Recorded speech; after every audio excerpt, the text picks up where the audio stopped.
हुकूमत पर court packing का इल्ज़ाम लगता रहा, मुसलसल लगता रहा, मगर इसके बावजूद जुडिशल कमीशन के जरिए आला अदालतों में तैनातियां होती रहीं और अब सुप्रीम कोर्ट के अलावा मुल्क की 5 हाई कोर्ट्स में भी नए जजेस की तैनातियां हो गई हैं। ताहम एक तरफ जहां ये सारा मामला तनाज़ात का शिकार दिखाई दिया, वहीं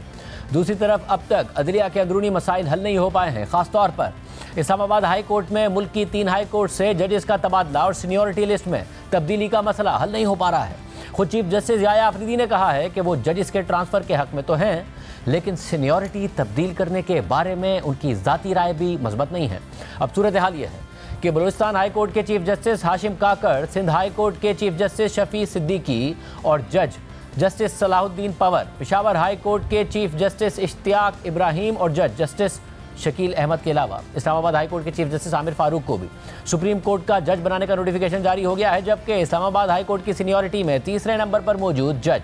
जस्टिस मियां गुल हसन औरंगजेब को सुप्रीम कोर्ट का कायम मकाम जज मुकर्रर करने का नोटिफिकेशन भी जारी हो गया है। कल इन तमाम जजेस की हलफबर्दारी मुतवक्के है। जबकि सिंध हाई कोर्ट में सीनियर प्यूनी जज जस्टिस जुनैद गफ्फार और बलूचिस्तान हाई कोर्ट में भी सीनियर प्यूनी जज जस्टिस एजाज सवाती को कायम मकाम चीफ जस्टिस मुकर्रर कर दिया गया है। ताहम पेशावर हाई कोर्ट में सीनियर प्यूनी जज जस्टिस एजाज अनवर को नज़रअंदाज करते हुए सीनियरिटी में उनसे नीचे मौजूद जज जस्टिस अतीक शाह को कायम मकाम चीफ जस्टिस बनाया गया है, जिस पर सीनियर सहाफ़ी असनाद मलिक ने एक्स पर लिखा है कि जस्टिस अतीक शाह को पेशावर हाई कोर्ट का कायम मकाम चीफ जस्टिस मुकर्रर कर दिया गया है। चीफ जस्टिस याया अफरीदी की ख्वाहिश के बावजूद ना तो पेशावर हाई कोर्ट के सीनियर जज जस्टिस एजाज अनवर को सुप्रीम कोर्ट में तरक्की दी गई और ना ही अब वो कायम मकाम चीफ जस्टिस के तौर पर तैनात हुए हैं। दूसरी तरफ इस्लामाबाद हाई कोर्ट में लाहौर हाई कोर्ट से ट्रांसफ़र होकर आने वाले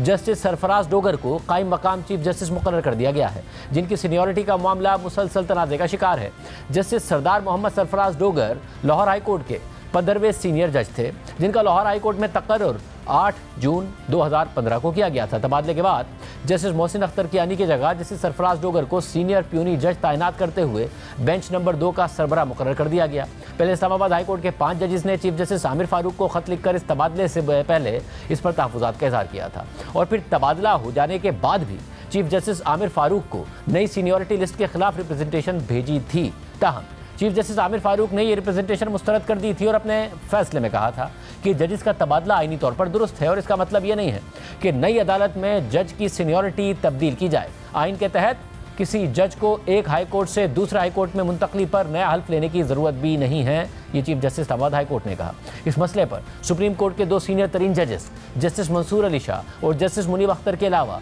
जस्टिस आयशा मलिक और जस्टिस अतहर मिनल्लाह ने भी चीफ जस्टिस याया अफरीदी को तशवीश पर मबनी खत लिखा था और सीनियरिटी का मसला हल होने तक सुप्रीम कोर्ट में तैनातियां रोकने का मुतालबा किया था। लेकिन 10 फरवरी को जुडिशल कमीशन का इजलास हो गया, जिसमें नई तैनातियों की मंजूरी दे दी गई, जिस पर जुडिशल कमीशन के रुकन जस्टिस मंसूर अली शाह और जस्टिस मुनीब अख्तर के अलावा अपोजिशन के रुकन बैरिस्टर गौहर खान और अली जफर ने भी जुडिशल कमीशन के इजलास से वॉकआउट किया था। ताहम चीफ जस्टिस याया अफरीदी ने इजलास के दौरान भी इस्लामाबाद हाई कोर्ट की नई सीनियरिटी लिस्ट से अदम इत्तेफाक किया और बाद में सहाफ़ियों के साथ गैर रस्मी गुफ्तगू में भी यही मौक़िफ़ दोहराया था। इसके बाद नुमाइंदा जियो न्यूज़ उवैस यूसुफजई की ज़राए से गुज़िश्ता रोज़ ये खबर आई थी कि इस्लामाबाद हाई कोर्ट के जजेस ने रिप्रेजेंटेशन मुस्तरद होने के ऑर्डर को चैलेंज करने का फैसला कर लिया है और रिप्रेजेंटेशन के खिलाफ सुप्रीम कोर्ट में दरख्वास्त आइंदा चंद रोज़ में दायर होने का इम्कान है, जिसमें इस्लामाबाद हाई कोर्ट की पुरानी सीनियरिटी बहाल करने और chief justice Islamabad high court का रिप्रेजेंटेशन मुस्तरद करने का फैसला कलअदम करार देने की इस्तदा की जाएगी। इसके अलावा गुज़िश्ता रोज़ इस्लामाबाद हाई कोर्ट से सुप्रीम कोर्ट जाने वाले चीफ जस्टिस आमिर फारूक और जस्टिस मियां गुल हसन औरंगजेब के एजाज़ में ज़िला अदलिया की जानिब से शाइया दिया गया, जिसमें इस्लामाबाद हाई कोर्ट के 8 जजेस शरीक हुए, जबकि सीनियरिटी के मामले पर रिप्रेजेंटेशन भिजवाने वाले 5 जजेस ने इशाइये में शिरकत नहीं की। इस पूरी सूरत हाल में हुकूमत की जानिब से ये राय सामने आ रही थी कि सुप्रीम कोर्ट के 2 सीनियर जजेस मिसकंडक्ट के मुर्तकिब हो रहे हैं। पहले वज़ीर आज़म के सियासी मुशीर राना सनाउल्लाह ने यह बात की और कल हमारे प्रोग्राम में भी कहा कि जजेस के दफातर साथ साथ हैं, फिर भी वो ख़त लिखते हैं जो पहले ही मीडिया में पहुंच जाता है। मिसकंडक्ट अगर ये नहीं है तो और क्या है। और फिर आज नून लीग के सेनेटर इरफान सिद्दीकी ने भी कहा कि 2 जजेस ने ख़त लिखना अपना मशगला बना लिया है। जजेस का वॉकआउट या बॉयकॉट करना मैंने कभी नहीं देखा। ताहम वफाकी वज़ीर क़ानून आज़म नज़ीर तारण ने सहाफ़ियों से बात करते हुए जजेस के खिलाफ रेफरेंस लाने की तरदीद की और कहा कि कोई ऐसी नौबत आई तो आपको बताकर रेफरेंस लाएंगे। राना सनाउल्लाह साहब ने 2 जजेस के खिलाफ रेफरेंस लाने की बात की है, तो कब तक रेफरेंस ला रहे हैं सर? और राना साहब ने सिर्फ कहा था कि उनकी नज़र में शायद ये मिसकंडक्ट है। उन्होंने बिल्कुल नहीं कहा कि वो रेफरेंस ला रहे हैं, ना ये हुकूमत ने कहा है। कोई ऐसी नौबत आई आपको बता के लाएंगे।